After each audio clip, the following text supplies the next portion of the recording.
सर्व भाजीपाला पिकांमध्ये पांढरी माशीचा प्रादुर्भाव हा सर्वात जास्त प्रमाणात आढळतो. त्याचे एकमेव नियंत्रण करण्यासाठी आपल्याला विविध उपाययोजना कराव्या लागतात.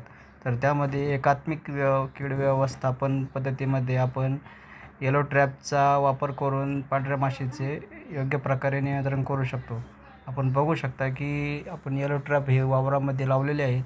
फ्लावरचे पीक आहे, तर त्यामध्ये येलो ट्रॅपला पांढरी माशी कशा पद्धतीने चिकटलेली आहे.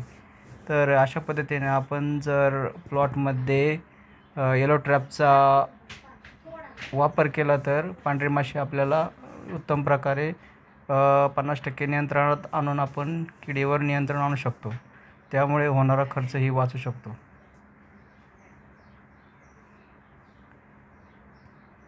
हे बघा, आपण जे ट्रॅप लावलेले आहे तर त्या ट्रॅपला ही पांढरी माशी 15 मिनिटाच्या आतमध्ये चिकटलेली आहे.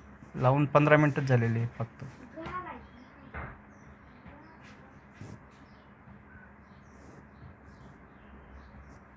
धन्यवाद.